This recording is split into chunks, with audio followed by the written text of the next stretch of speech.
I had worked, fought, schemed all my life to take. I had broken everything I touched, but my heart remained hard as stone. Again, I was on my own, running. But this time, with nowhere left to go, Laban behind me, Esau before me. Finally, after all those years, I stopped running. At River Yabok, I stood still.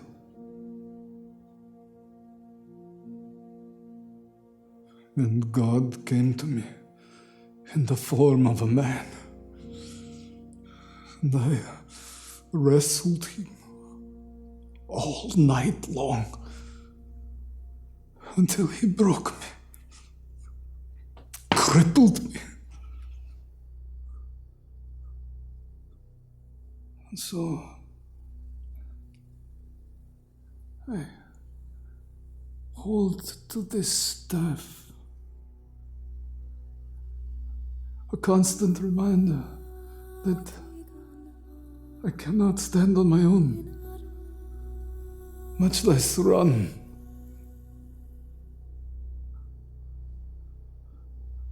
At last, in my brokenness, I am healed. I wonder now, at the end of my days, what struggles lie in store for the children of my children, and for all who try to stand on their own, apart from the shattering grace of God.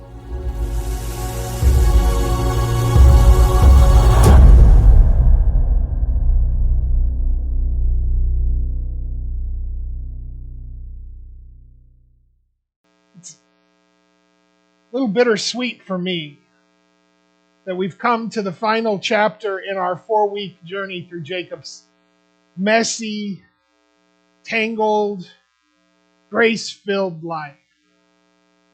We've walked with him through messy beginnings, shaped by dysfunctional family that taught him to grasp instead of trust.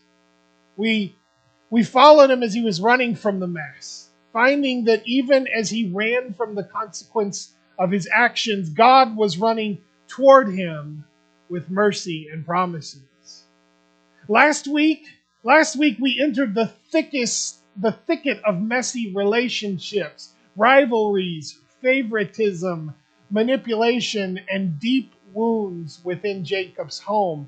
And we discovered that grace doesn't wait for the cleanup. It moves into the mess. But this week is different. Because this week, the mess isn't around Jacob, it's in him. Today, in part 4 of Messy Life, we talk about wrestling with the mess. And if you've ever wrestled with shame, if you've ever wrestled with regret over the person you were or the choices you've made, if you've ever wrestled with God, wondering where he is or what he's doing or if he'll really forgive you, then this message is for you. Because Jacob's greatest battle wasn't with Esau. It wasn't with Laban. It wasn't even with Rachel and Leah and the circus of his chaotic home life. Jacob's greatest battle was with God. But let's be clear. This wasn't a battle of fists. It was a battle of identity. A battle of surrender. A battle of blessing. And in this strange, sacred moment, as Jacob wrestles with God in the dark, we'll learn something essential for our own faith journeys this morning, and that's that transformation doesn't come from avoiding the struggle.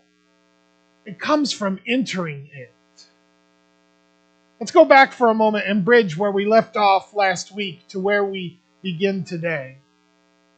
When we last saw Jacob, he was entrenched in relational dysfunction, caught in the storm of favoritism, jealousy, and competition in his own household. But behind that relational mess was another complicated figure, Laban, Jacob's uncle and father-in-law.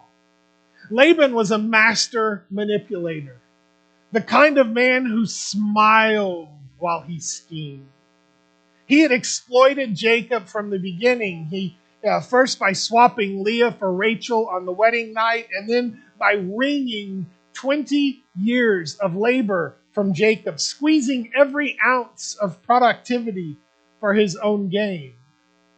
But Jacob was no fool. And over time, he turned the tables. After years of faithful service, Jacob requested to return home with his wives and children. Laban initially resisted, knowing he had been blessed because of Jacob's presence, but Jacob proposed a deal, a way to earn his wealth through speckled and spotted livestock. Many of you know this story. Laban, of course, tried to stack the deck against Jacob. He removed all the animals that fit the agreement of being speckled or spotted throughout this time, hoping to ensure Jacob would walk away empty-handed. But Jacob used a clever and possibly supernatural breeding technique. Whether by God's intervention or by Jacob's ingenuity, the result was the same. Jacob's herds multiplied while Laban's declined.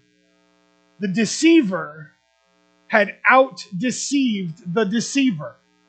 As Jacob's flocks grew, so did Laban's resentment. And before long, Laban's sons were murmuring. The atmosphere at home soured. The once profitable relationship turned hostile. And God spoke again, speaking to Jacob, "Return to the land of your fathers and to your kindred, and I will be with you." Jacob didn't wait for confrontation. He gathered his family and his livestock and fled, stealing away while Laban was out shearing sheep. But Laban pursued him, overtaking him after a 7-day chase through the hill country of Gilead. Tensions boiled, accusations flew, but in a surprising turn, God appeared to Laban in a dream and warned him not to harm Jacob. So instead of bloodshed, they made a covenant, a peace treaty marked by a stone pillar and a promise. "The Lord watch between you and me when we are out of one another's sight." Jacob had escaped Laban's grip, but he wasn't safe yet. Because just over the horizon, Esau was coming, and with him 400 men and a 20-year-old wound waiting to be reopened. Jacob knew what that meant. It meant trouble. It meant confrontation. It might even mean death. Before Jacob can move forward, he must face what he left behind, Esau. It's been 2 decades since Jacob tricked his brother out of both his birthright and their father's blessing. 2 decades since Esau swore revenge and Jacob ran. And now Jacob hears that Esau is on his way with the 400 men. This isn't a reunion, it's a reckoning. Jacob panics.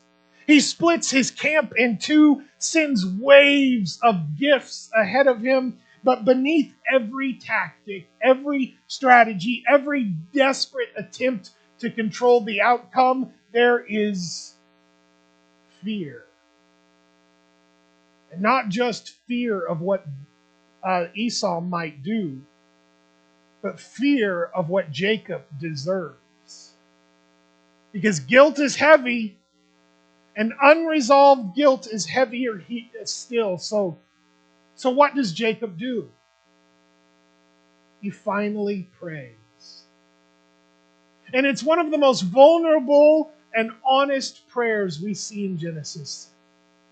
Part of it goes like this. Jacob prays, "O God of my father Abraham and God of my father Isaac, O Lord, who said to me, 'Return to your country and to your kindred that I may do you good.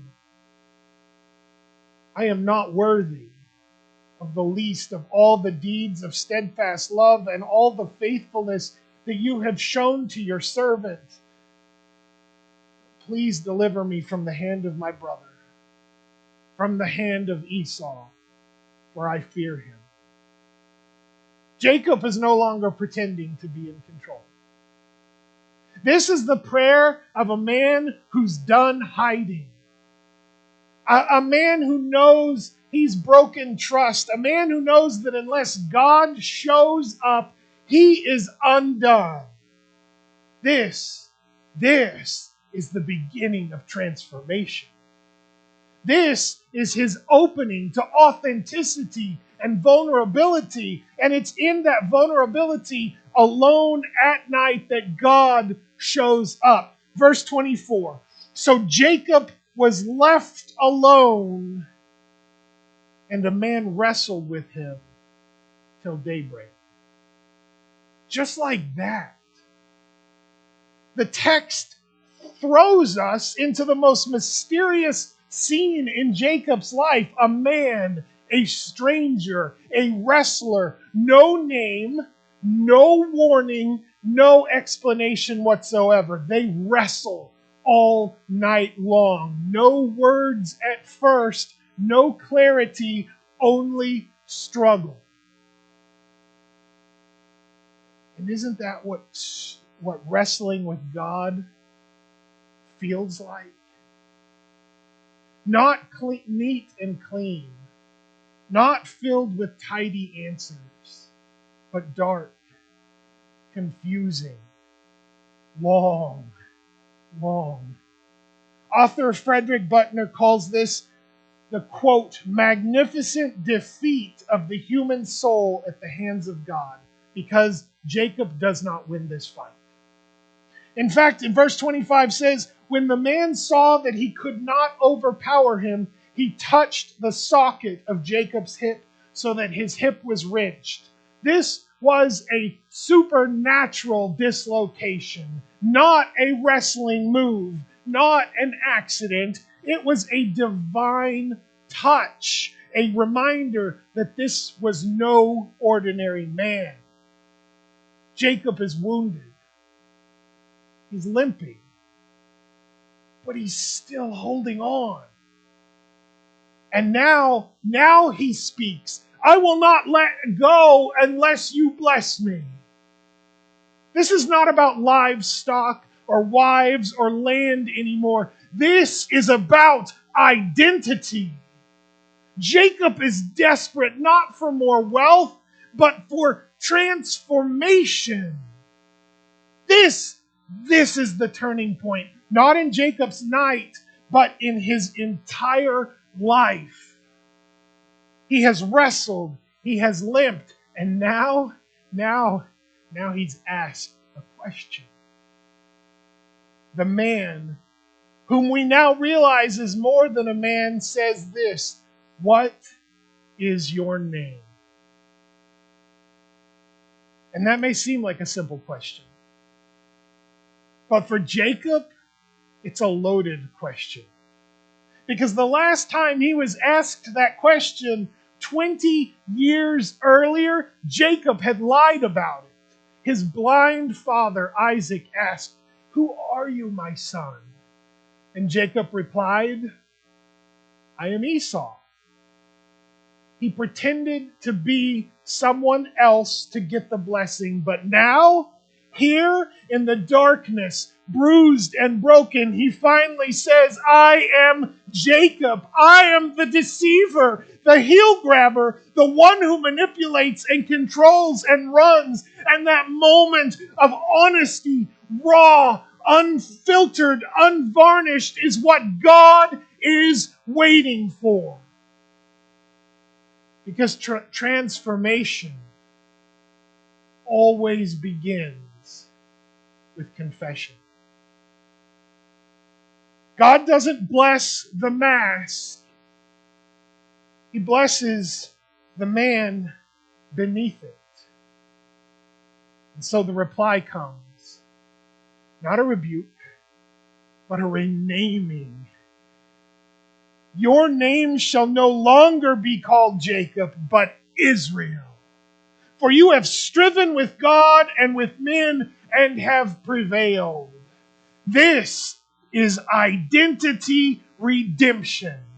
Jacob, whose name means grasper, deceiver, trickster, is now Israel, he who struggles with God, or God prevails. And in this name change, we see God's grace.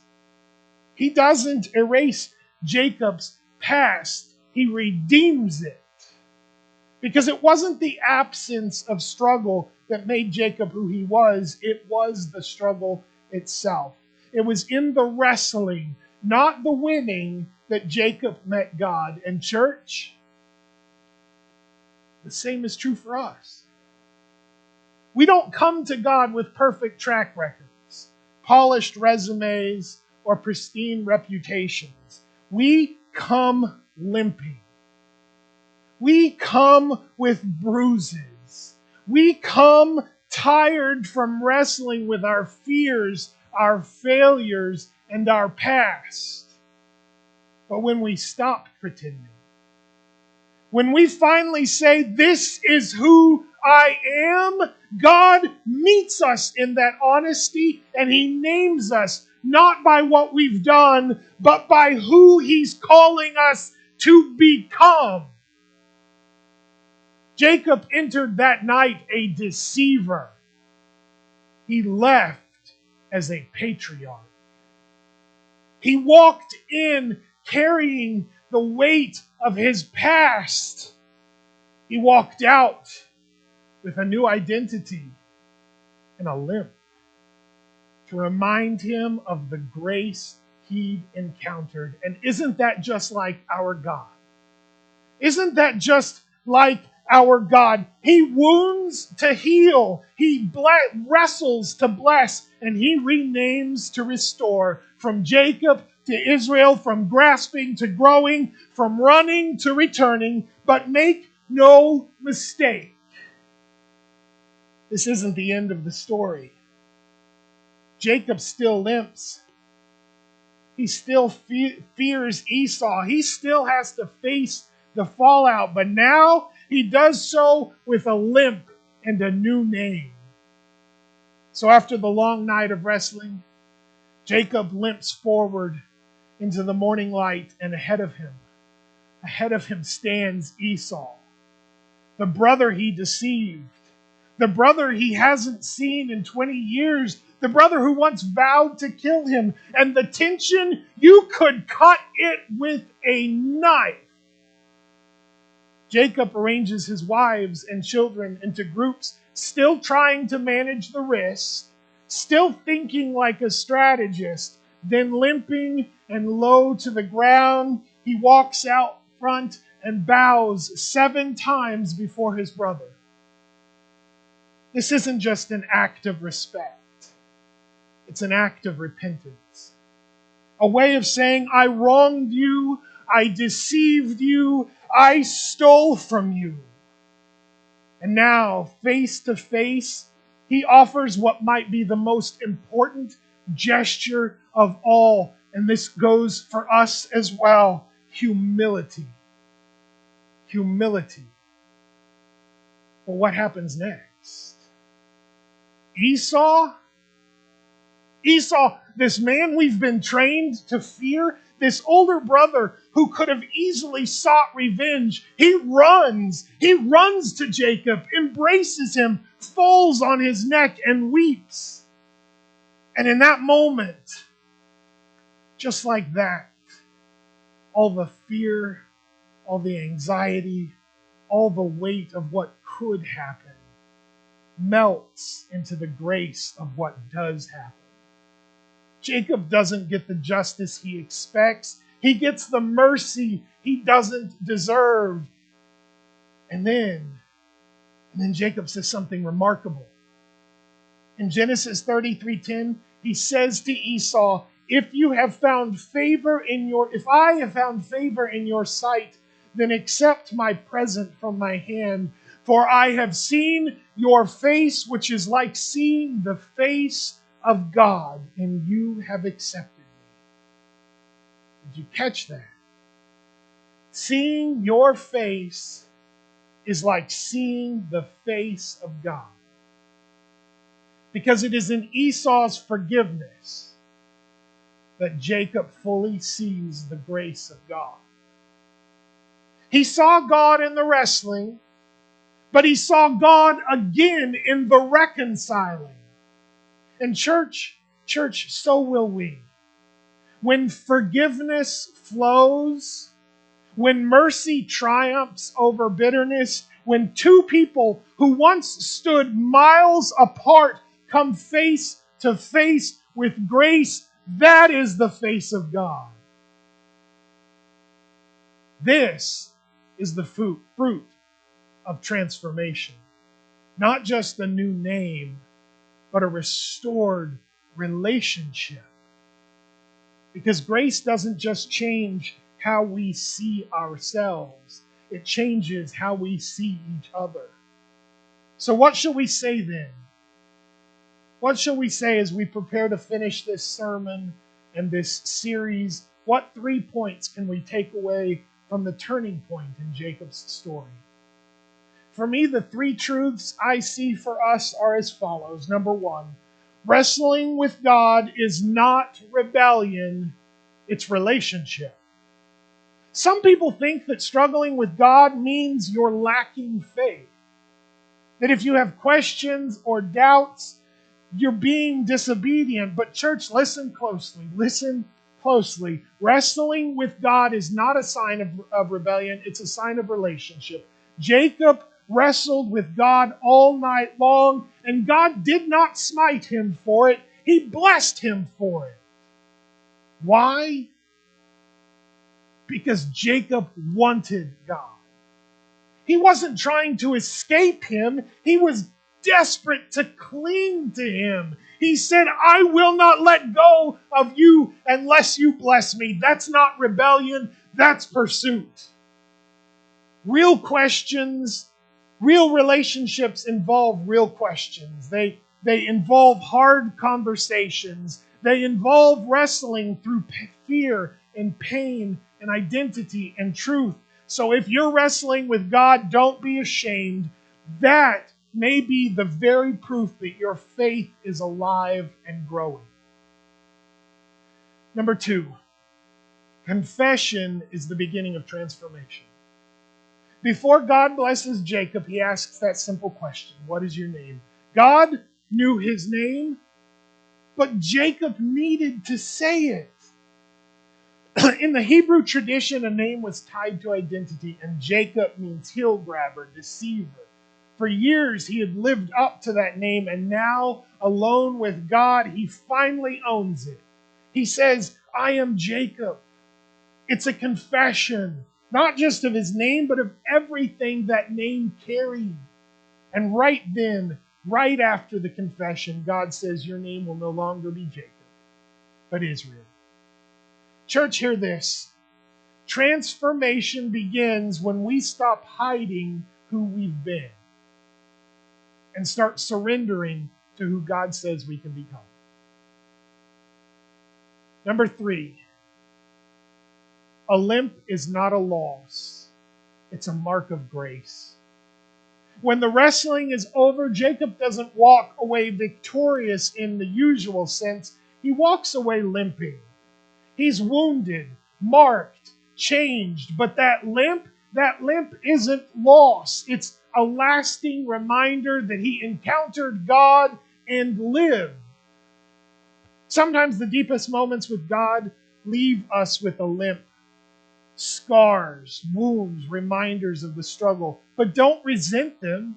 They're not signs of, they're signs of grace, because the limp says, I met God here, and I'll never walk the same again. Church, Jacob limped away from that night forever changed. Not because the struggle was easy, not because the outcome was painless, but because in that dark, desperate, soul-stretching moment, Jacob held on. He didn't run, he didn't fake it, he didn't tap out. He wrestled with all his fear, with all his guilt, all his regret, and he said, I will not let you go unless you bless me. And some of you, you're in that moment right now. You're facing your past, wrestling with regret, preparing for a reckoning, and everything in you wants to run. But hear me, don't let go. Don't let go in the night of your doubt. Don't let go in the pain of your struggle. Don't let go when it feels like the blessing is just out of reach. Because sometimes, church, the greatest breakthroughs come on the other side of the greatest battles. God is not trying to destroy you in the wrestling. He's trying to rename you. He's trying to redefine who you are, not by your worst moments, but by His redemptive love. And when you walk away from that encounter, yes, you may limp, but you'll never walk the same again. Because once you've wrestled with God, once you've confessed your name, once you've received His touch and His truth and His new identity, you don't leave the same. So let this be the moment. Let this be the turning point. Let this be the night your name changes, because we don't serve a God who runs from the messes. He meets us in them. He wrestles us to redeem them. He wounds us to remake us. So hold on, church. Hold on till the blessing comes. Hold on till the dawn breaks. And know this, the God who wrestled with Jacob will meet you in the mess too. And when He does, you will never walk the same again.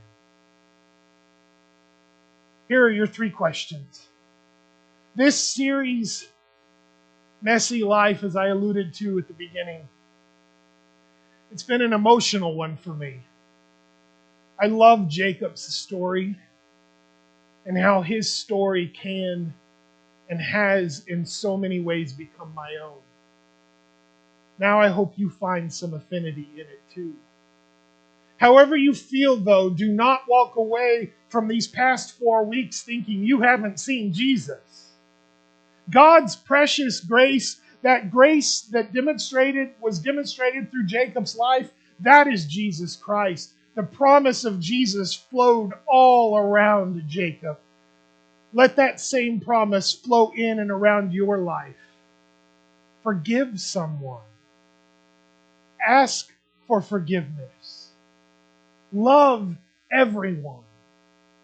And serve our faithful Creator by answering these 3 questions. Be blessed and be a blessing to others.